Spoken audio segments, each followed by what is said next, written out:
자, 종편태치 마지막 리포트입니다. 대선 전 마지막 리포트. 자, 일단 영상부터 볼까요? 네, 영상부터 보고 이야기하죠. 홍준표 우쭈쭈.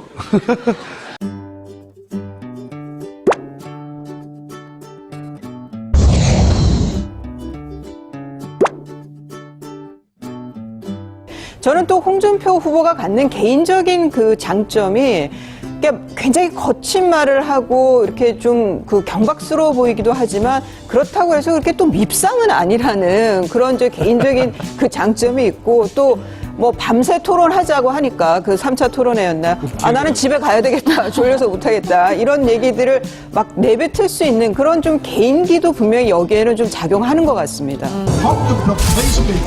거친 말을 하고 다음 주부터는 이제 문재인이하고 하고 있습니다. 경박스러워 보이기도 하지만 나는 한 놈만 팬다.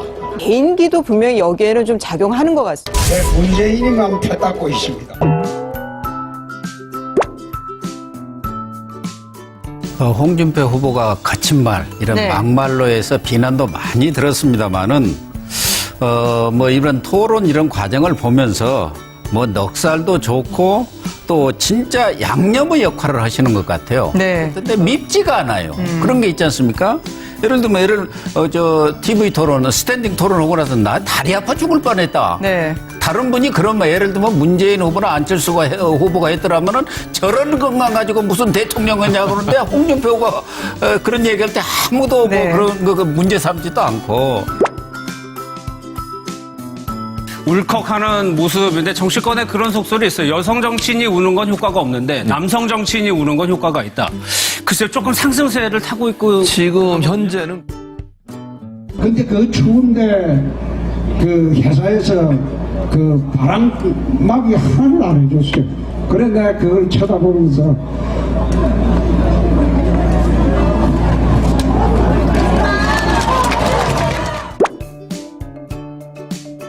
그 홍준표 후보의 뭐 대재형 문제 가지고는 그동안에 다른 정당들이 너무 많이 정말 그 홍준표 후보의 말대로 우려먹었다 이렇게 생각됩니다. 우리 국민들도 한번 그 정확하게 그 인식하고 넘어갔지 않습니까? 본인이 정확하게 SNS하고 TV 토론에서 2번, 3번 사과했습니다. 그래서 이런 문제 가지고는 더 이상 저는 그 트집을 잡아서는 안 된다고 생각되고.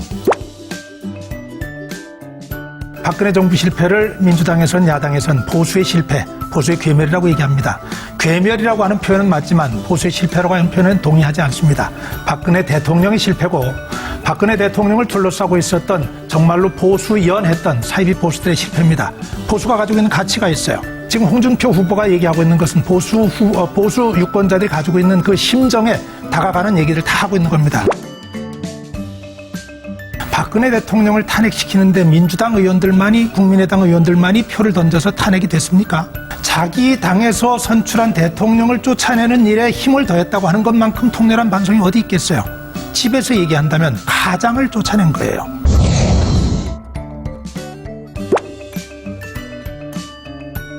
저 같이 토론을 하는 자리에서 그렇게 나왔다는 것은 아무리 이제 홍준표 후보의 평소에 이 습관 이런 것을 생각하더라도 감안하더라도 좀 지나쳤다 있는데 그 이전에 이보세요 이러고 나오는 거는 그것도 역시 후보들끼리 하는 대통령 후보들끼리 하는 토론에서 이보세요 그렇게 나왔던 거 물론 문 후보가 작정을 하고 그랬다는 건 아니고요. 그렇지만은 그런 면에서 특별히 좀 조심 좀 해주시면 더 좋지 않았을까 이런 생각이 들고 또 하나는 아마 버릇없이 이렇게 한 말 자기한테 그랬다기보다는 여기가 모든 정말 나이도 많은 사람들도 전부 시청하고 있고 이러한 공적인 자리에서 그렇게 한 것이 문제 아니냐 이 말을 하려다가 보니까 잘못 나온 거 아닌가 이런 생각이 듭니다. 그 대선 후보들의 면면은 어떨까 마크맨들에게 한번 다 물어봤습니다. 안철수 후보가 어떤 이공계 출신이지 않습니까? 그러니까 어떤 말이나 이런 거 보면 좀 이제 그 짧게 말을 해요. 그러니까 우리 TV 토론 보시면서 답답한 걸 느끼실 게 뭐냐면 좀 말을 좀 길게 해줬으면 좋겠는데 뭐 아닙니다, 아닙니다 이렇게 말을 잘라버리거든요. 5년 전부터 이제 마크맨을 했던, 그러니까 이 문재인 후보를 마크맨을 했던 기자들의 평에 의하면 당시 정말 깝깝했거든요. 그러니까 사람들이 와서 어떤 포장을 지어야 되고, 그러니까 사진 기자는 더군다나 그림을 만들어야 되잖아요. 그렇죠. 그런데 그림을 못 만드는 거예요. 그런데 이번엔 많이 바뀌었다는 거예요.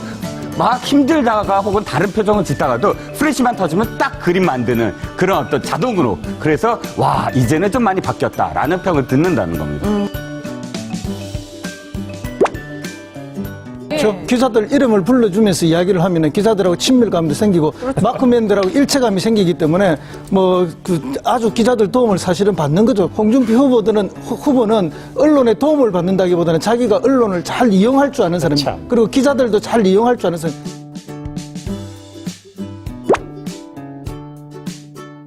홍준표 후보 요새 아주 신이 났습니다. SNS도 본인이 이길 거라고 매일매일 글을 올리고 있는데 갑자기 화투 얘기를 꺼냈습니다. SNS에 올라온 화투 얘기, 고스톱 얘기 한번 잠깐 보시겠습니다. 문재인 후보 같은 경우는 피가 10장이 되면 1점입니다. 그렇죠, 예. 근데 피를 열심히 많이 모으고 있고, 근데 이제 만철수 후보 같은 경우에는 광이 3개가 있으면 날 수 있잖아요. 3점으로. 네, 3점으로 날 수 있잖아요. 근데 2개를 모아놓고 아직도 하나를 계속 못 모으고 모을 것 같지가 않다. 그래서 자기가 홍단, 그러니까 화투라면 1, 2, 3, 3개에서 저 빨간 예, 피를 예. 모으면 3점으로 나지 않습니까? 본인이 결국 3점으로 난다. 결국 자기가 대통령이 된다를 고스톱에 비유해서 이렇게 설명을 한 거죠. 일단 문재인 후보가 점퍼를 잘 안 입으시는 것 같아요. 지금 보면은 유세 중에도 계속 저 양복을 입고 계시고, 또 TV 토론 나올 때 보시면 잘 보시면 알겠지만 저 넥타이가 첫 번째 TV 토론은 지금까지 다 비슷한 걸 하고 나오셨어요. 또 한편으로 보면 조금 어떤 공감 능력이 없다라는 측면도 있는 것 같아요. 점퍼를 잘 안 입으시는 것 같아요. 계속 저 양복을 입고 계시고, 저 넥타이가 다 비슷한 걸 하고 나오셨어요. 공감 능력이 없다라는 측면도 있는 것 같아요. 왜냐하면 선거운동은 부정적으로 보시는 거예요? 선거운동은 이제 좀 전부 다 점퍼를 입고 하는데 예. 혼자서 이제 양복을 입고 있고, 예. 물론 뭐 어떤 후보로서 돋보이는 측면도 있겠지만.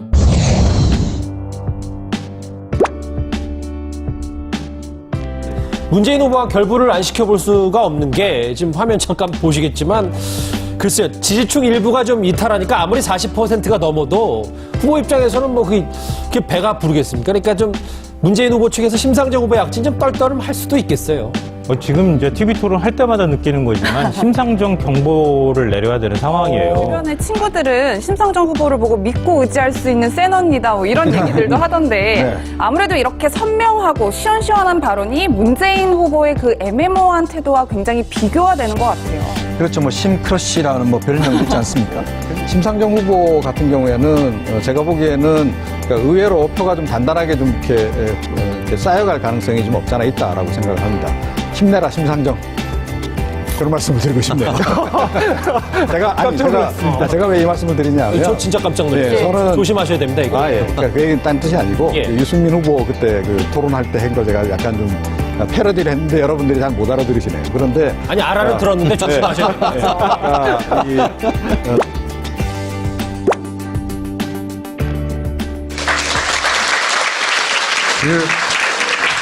예전보다 종편이 많이 나아졌네요, 그래도. 그죠? 네. 지난 총선에는 진짜 완전히 선수로 뛰어가지고 거의 그냥 새누리당 운동원에 가까운 새누리당 방송이었죠. 네, 그런데 지금은 그래도 조심하는 티가 나는데 보니까. 그 사이에 종편 재심사가 있었거든요. 올 네, 그렇죠. 3월에. 네, 그리고 편집을 해서 그런데 어찌됐든 저런 말을 하면 옆에서 진행자가 조금이라도 어떻게 개입을 그러니까 수습을 해보려고 한다거나 또는 그 야권 쪽에 이제 사람이 있어서 그래도 조금이라도 반박을 하는. 지금 그렇게까지는 못하네요. 그래도 제가 보기에는 어떤 일이 있어도 꼭 마지막은 문재인 후보를 한 번씩 그렇죠. 저렇게 약간 옷 가지고도 얘기하고 그건 정말 패턴이긴 다양한. 한데 네. 종편이 계속 이게 언론이 아니라고 계속 주장해왔던 이유가 뭐냐면 이제 보수 패널들이 네. 심상정 후보를 칭찬하는 경우가 있단 말이에요. 최근에 계속 자기들이 언제부터 심상정 후보한테 관심이 있었다고 그냥 객관적으로 심상정 후보가 문재인 후보 표를 흔들고 있다 이 정도는 말할 수 있어요. 근데 심상정 후보를 막 칭찬해가지고 어떻게든 더 많이 끌고 오게 하려고 속내가 너무 보이는 지조도 없어요. 기본적으로 지지하는 게 아니라 뭔가 필요하기 때문에. 그 이용하는 거예요. 저도 제목을 굉장히 고민했는데 이용하고 있는 것이다. 이제 안철수 후보 칭찬은 사라졌어요. 아까도 나오잖아요. 안철수 후보 이제 슬슬 다른 이야기. 버렸어요. 그렇게 빨아대더니 막 나라를 구할 초인이 나타났다고 그러다가 이제 버렸어요. 실제로. 주로 그 칭찬은 홍준표 후보한테 가고 있고 최근에는 진보 진영의 주자들을 필요에 따라서 문재인 표 빼먹는 용도로 칭찬했다가 버렸다. 칭찬했다 버렸다는 마지막에 심상정 후보가 등장한 네네. 거예요. 이 칭찬을 심상정 후보 측에서 달가워하진 않겠지만 최근에 계속 등장하고 있다. 사실 이번 대선에서 가장 문제가 됐다라고 생각하는 결과적으로 지금 지나고 나서 보니까 일단은 여론조사 보도였고요. 그리고 두 번째가 팩트체크 보도였어요. 그래서 지금 특히 조선일보 팩트체크와 TV조선의 팩트체크가 사실상 팩트체크가 아닌 가짜에 가까운 내용이어가지고 팩트체크가 사실은 명백한 사실이 아님에도 거짓인데 그냥 거짓이라고 해줘야 되잖아요. 홍준표 후보가 하는 여러 가지 주장들을 거짓이라고 해야 되는데 다 일부만 사실이라고 이렇게 전하거든요. 거기 이렇게 도장 같은 게 찍혀요. 그러니까 이렇게 일부만 사실, 사실 아님.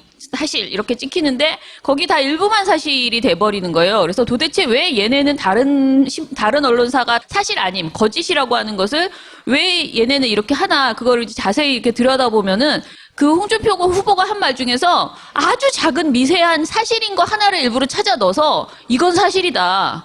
그런데 결정적으로 그 문제가 되는 거는 사실이 아니다. 이렇게 계속 검증을 하는 거예요. 큰 거짓말인데 그 중에 일부 네네. 사실에 가까운 하나만 가지고 그렇죠. 사실이다. 그 가장 최근 사례는 그 심상정 후보랑 이렇게 토론하는 과정에서 정리해고법을 그 통진당이 같이 만들지 않았냐 이런 그 멘트를 홍준표 후보가 했었거든요. 그래서 심상정 후보가 책임져라 그 말에 그렇게 얘기했는데 그날 그러니까 그러고 나니까 바로 이제 팩트체크가 다 방송사마다 들어갔거든요. 다 사실 아님으로 나왔어요. 왜냐면은 정리해고법을 만들던 시기에는 통진당이 아예 없었어요. 없었던 시기고 그리고 그 전에 민주노동당도 심지어 없던 시기에 만들었거든요. 그러면은 TV조선도 당연히 사실 아님으로 해야 되잖아요. 근데 제목이 아예 일부만 사실로 또 되는 거예요. 그런데 보도의 내용을 보면 그때 없었다는 것까지는 인정해요. 거기까지는 그래서 그 일부는 사실이 아니다. 그러나 여야가 합의해서 만들었다는 취지로 홍준표 후보가 말했기 때문에 일부가 사실이다. 취지까지 읽어주셔요. 취지를 적극 자기가 이제 수용해서 얘기하는 거죠. 그런데 심지어 홍준표 후보가 SNS, 페이스북에 조선닷컴의 팩트체크를 보면 문재인 후보가 거짓말 대장이다. 사실 아님이 대부분이다. 그리고 나는 사실 아님이 하나도 없다. 이렇게 페이스북에 썼어요. 그 정도로 굉장히 이용하고 있는 거예요. 보수 쪽에서 이거를. 그래서 올해 최고로 지금 문제되는 게 팩트체크가 팩트가 아니다. 팩트체크 자체가 가짜뉴스다 사실상. 네. 저희가 사실은 네이버하고 다음을 진짜 정말 열심히 했는데 뭔가 이렇게 결정적인 걸 찾아내는 것에 있어서는 좀 미진했던 부분이 있어요. 그런데 저희가 이제 정말 2,000개 넘는 보도를 그 모바일 다음가 네이버의 모바일 화면에 탑했던 기사를 다 저장해서 분석을 해봤거든요. 그걸 하면서 느낀 것 중에 일부 한 가지를 오늘 가지고 나온 건데 제목을 바꿔요. 그러니까 저희 모니터가 지금 4월 16일에서 30일까지 대선 페이지, 그러니까 그 모바일 화면 페이지에 배치된 대선 뉴스를 전부 모니터를 했습니다. 네, 넘겨보시면 보름 동안 네네. 전체를 이제 모니터를 전체 했는데. 다 했어요. 네. 그런데 어떤 기사가 제목이 바뀌어 있더라는 거예요. 근데 이 기사는 박지원, 문재인 부산기장 800평 집 내역 공개해야라는 제목이었어요. 그러니까 다음에 가장 오래 배치된 기사가 요거였거든요. 그러면서 그 박지원 그 대표가 문재인 후보에게 이제 공격하는 멘트로 이야기한 건데 그렇게 안철수 후보 딸 그 재산 같은 거 이야기하고 이렇게 문제 삼을 거면 당신의 집도 문재인 후보 집도 공개해라. 집을 어떻게 했는지 어떻게 구매했는지를 공개하라. 이런 멘트였어요. 이게 부산 기장 800평 집이 며칠 있다가 3일 후에 문재인 800평 집 내역 공개하라로 제목이 바뀌더라고요. 근데 그제서야 저희는 바뀐 다음에야 이게 무슨 문제인지를 찾아봤거든요. 왜 제목을 수정했을까? 문재인 후보 집은 부산 양산이잖아요. 양산집이잖아요. 근데 부산 기장 800평 집이라고 하는 바람에 많은 사람들이 오해를 한 거예요. 기장에도 집이 또 있구나. 또 있구나. 800평. 그래서 사실은 막 항의도 하고 그리고 또 사람들이 이거를 이제 카더라로 막 옮기기도 하고 그러니까 연합뉴스가 이후에 연합뉴스가 했는지 네이버가 했는지는 저희 확인할 수 없어요. 그게 확인이 불가능해서 저희가 이거를 보고서를 쓴 건데 아무튼 간에 제목을 바꾸더라고요. 3일 후에. 아마 문재인 캠프 쪽에서는 항의했겠죠. 부산 기장에는 집이 없다고. 나중에 박지원 대표가 자기가 착각했다 이런 식으로 변명을 했죠. 캠프가 이런 걸 즉각 대응하지 않았을 리가 없는데 뭐 이런 의도가 있다고 생각을 하시는 거고. 자, 그 지금 신문 등의 지능에 관한 법률 10조 2항에 인터넷 뉴스 서비스 사업자, 그러니까 포털은요, 독자적으로 생산하지 아니한 기사의 제목 내용을 수정하려는 경우에 반드시 해당 기사를 공급한 자의 동의를 받아야 합니다. 그러니까 포털이 자기 마음대로 연합이나 뭐 경향신문 이런 데서 보낸 제목을 원칙은 자기 마음대로 고치면 안 돼요. 그런데 그러면 지금 고치고 있는 것들이 다 동의를 받았는지 안 받았는지 저희는 확인이 불가능하더라고요. 그래서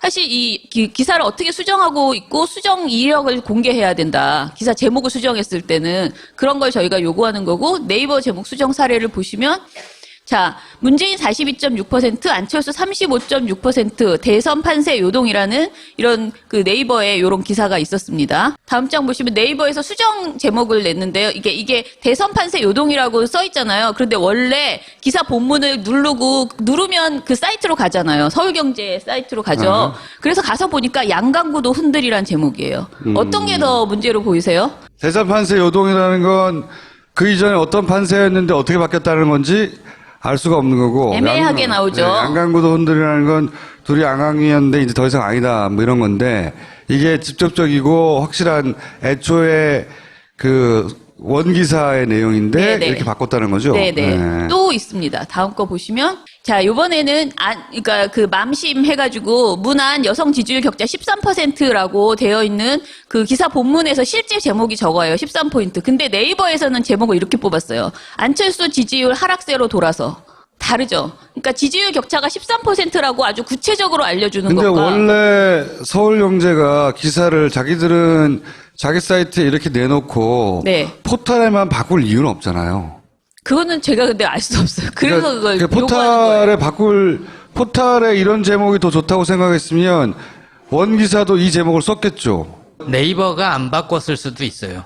뭐냐면 기사 페이지를 열고 들어가면 기사 제목이 있잖아요. 네. 그것과 그 언론사의 메인 홈페이지에 있는 제목이 종종 다른 경우가 있거든요. 네네. 그럴 때는 이제 네이버는 아마 기사 홈페이지 메인 홈페이지에 있는 제목을 갖다 쓰고 그걸 누르고 들어가면 기사 페이지의 제목이 나오니까 두 개가 좀 다를 수도 있죠.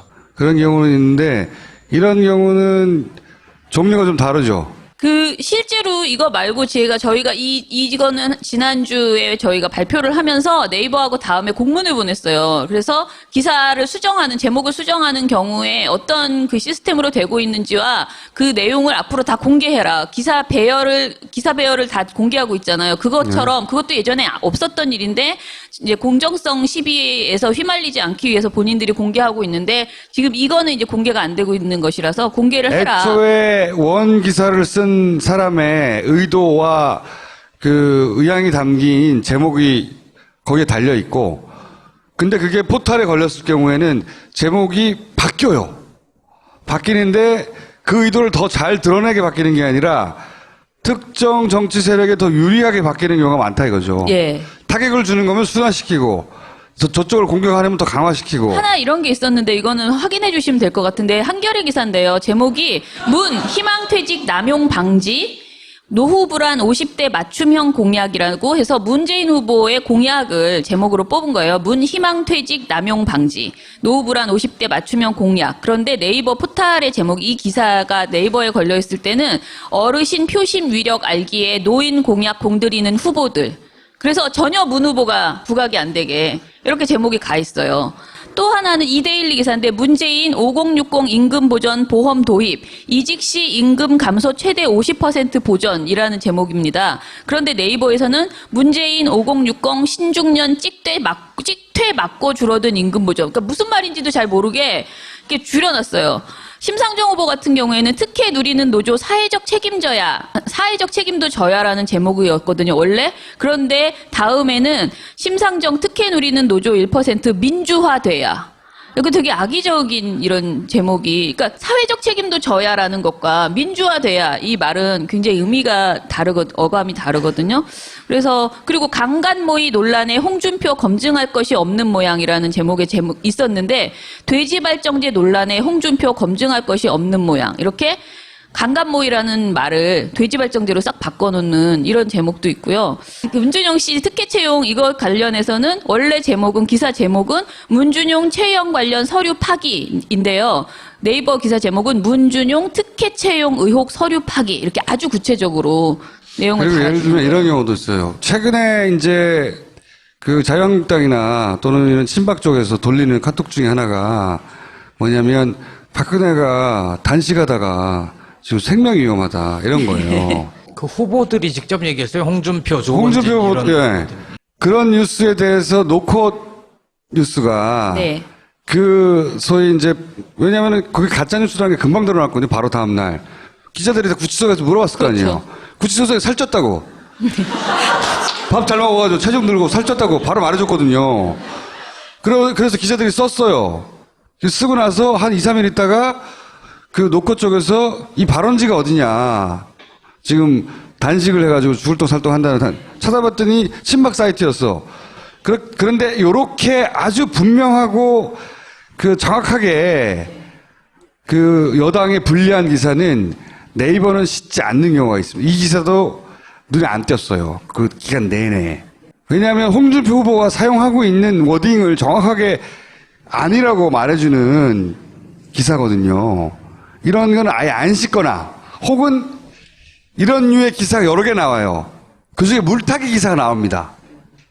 물타기 기사가 애매모호하게 그거를 탑으로 끌어올리거나 예를 들어서 사드 같은 경우에 사드에 이제 대부분의 언론들이 비판적이었단 말이에요. 돈 내놓으라고 하니까 첫 기사 그렇게 나올 때 그래서 이제 우리 정부가 이 뒤통수 맞았다 이런 논조의 기사가 있을 때 네이버의 탑은 원어를 봤던 중앙일보 기사 원문을 봤더니 꼭 그렇게 해석할 건 아니다. 이런 어중간한 물타기 기사가 탑에 올라가요. 근데 저는 아무튼 그게 뭐 무슨 의도로 마사지를 한 건지, 그러니까 아까 제가 말씀드리려다 만 게 한겨레 기사 또 하나 있는데 권양수 구촌 지목당한 고용정보원 직원 사실 아냐라는 보도가 있어요. 그런데 이게 네이버에서는 다음에서는 권양숙 친척 지목당한으로, 그러니까 구촌이 친척으로 바뀌어요. 그 느낌이 구촌이 훨씬 더 구체적이고 별거 아닌 거란 느낌이 확 오잖아요. 구촌은 진짜 멀거든요. 근데 권양수 친척으로 평생 딱 구촌 본 일이 바뀌더라고. 없어요, 우리가. 이게 무엇이든 간에 의혹이 저희가 이제 생기니까 명확하게 왜 그런지는 공개하라, 이제부터. 이번에 이제 그 민원연이 처음으로 포탈을 대상으로 아주 원시적인 수준에서 해본 거예요. 네, 그렇죠? 맞아요. 원시적인 수준에서 그냥 사람이 맨땅 헤딩하면서 네. 해본 건데 이 경험이 쌓이면 훨씬 더 과학적으로 접근할 수 있게 될 것이고 그때가 되면 이런 짓을 하고 싶어서 못하게 되겠죠. 근데 경고의 메시지를 일단 날리는 겁니다. 이렇게 맨땅에 헤딩하면 어설프게 해봐도 막 걸리는 게 많거든. 맞아요. 많이 걸렸어요. 많이 그동안. 걸리는 게 많거든요. 그러니까 포탈에 나오는 뉴스 배치나 특히 네이버에 강조하는 뉴스를 의심해서 한번 보시고 대선이 가까워지면 가까워질수록 그 다음과 크로스 체크하시고 그리고 소스도 체크해 보시고 가짜 뉴스에 속지 마시고 꼭 투표하시고 그리고 나서 다음 방송은 전국 개최가 된 다음에 만납시다. 오늘 여기까지